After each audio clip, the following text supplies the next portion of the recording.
Welcome to the Thesis Format Workshop for Master's students at the University of California, Riverside. What we're going to be talking about in this workshop is included here on this slide. Basically, we want this workshop to give you information about the expectations for when you're filing your thesis and planning to graduate from the university. And hopefully, if you know what the expectations are, that will equal less stress for you as you're getting ready to graduate. We also want you to understand the standards and why we have these requirements for the documents. First of all, we want your document to look professional for future review. We want all the theses coming out of UCR to reflect favorably on the university. Also, the theses are going to be in the library, and we want those printed copies to last for a long time and meet our archival standards. This office is the Graduate Academic Affairs Office. We're located at 140 University Office Building. Our hours are Monday through Friday, 8 a.m. to 5 p.m., and we're closed for lunch. My email address is there in addition to our phone number. The Graduate Division website is a good resource for you for information regarding how to file your thesis.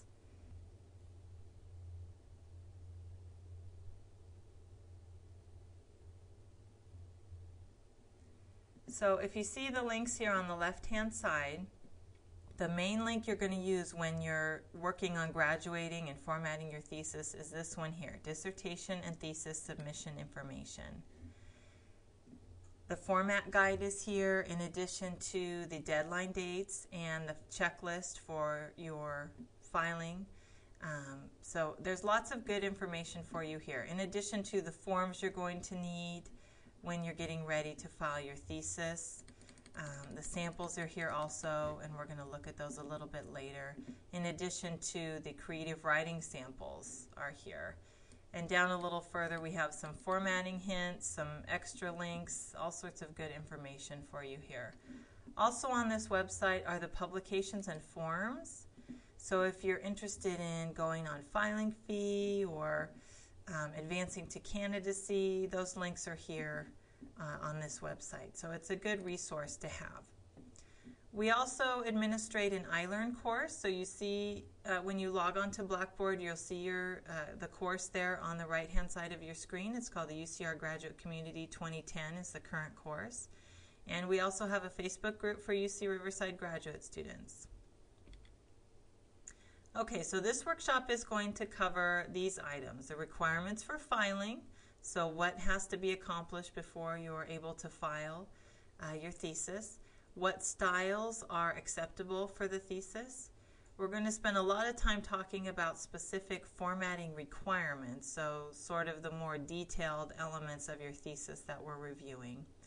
We'll talk about the final defense, how to conduct the format review, the physical filing of the manuscript with the Graduate Division, binding the manuscript, graduation, and commencement.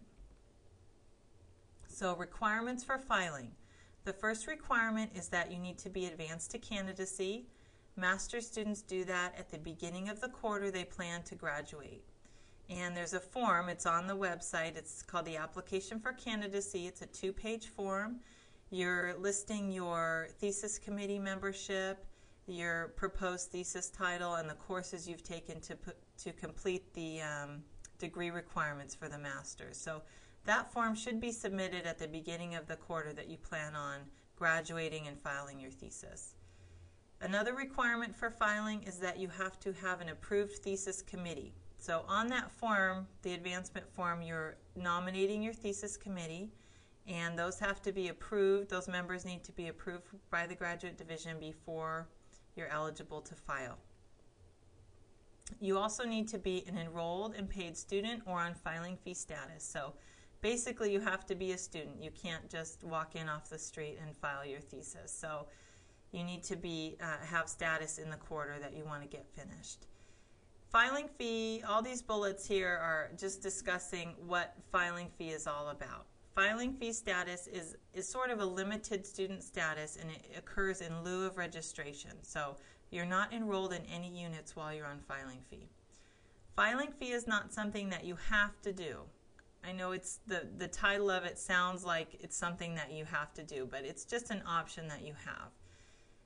In order to go on filing fee, you have to petition for approval, and that petition is on our website. The petition is due the day that fees are due for that particular quarter. So, for example, for winter quarter, filing fee is due by December 15th.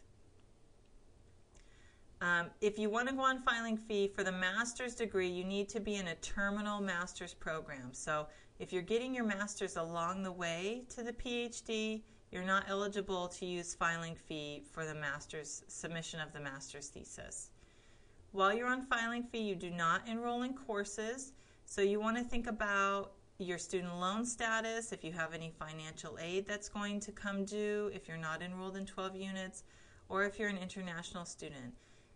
How is this going to affect your visa? So filing fee may be a great option for you. It may not be a great option, but you want to investigate it before you decide to do it.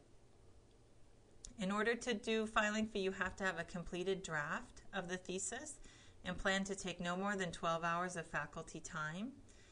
So filing fee is meant to be your final quarter. So we're looking to make sure that you're almost done with the thesis.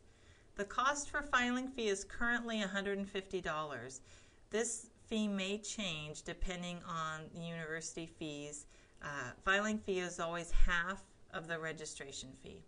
You can opt to purchase the health insurance when you're on filing fee. Currently it's $641 a quarter. That may change. You contact the health center if you want to do that. You can retain library privileges on filing fee. You cannot work as a TA or a GSR or receive fellowship funds, and that's just because you're not enrolled in 12 units. And you can only use filing fee one time. So, document style. The first rule about style is that it needs to conform to the formatting requirements. So basically you can do whatever you want in terms of style, but as long as it still follows the formatting requirements. So you can have 2 chapters, you can have 10 chapters, you can have big, bold headings on your chapters, or you can have simple headings, you can have subheadings. All of those things are up to you and your committee.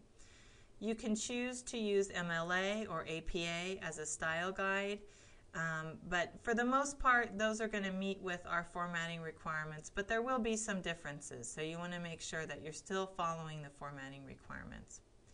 Another common style that we see is the journal format or the scientific format. This is basically where your chapters are separate papers that you've published and now you're compiling them into your thesis. That's fine, but we want to see a general introduction and a general conclusion on those documents, and you want to make sure that those documents are consistent. So those different chapters that you submitted to separate journals now must have a cohesive format. So all of the references are formatted the same, the figures have sequential numbers, all that stuff needs to be consistent among the chapters, so it looks like one cohesive document when you submit it.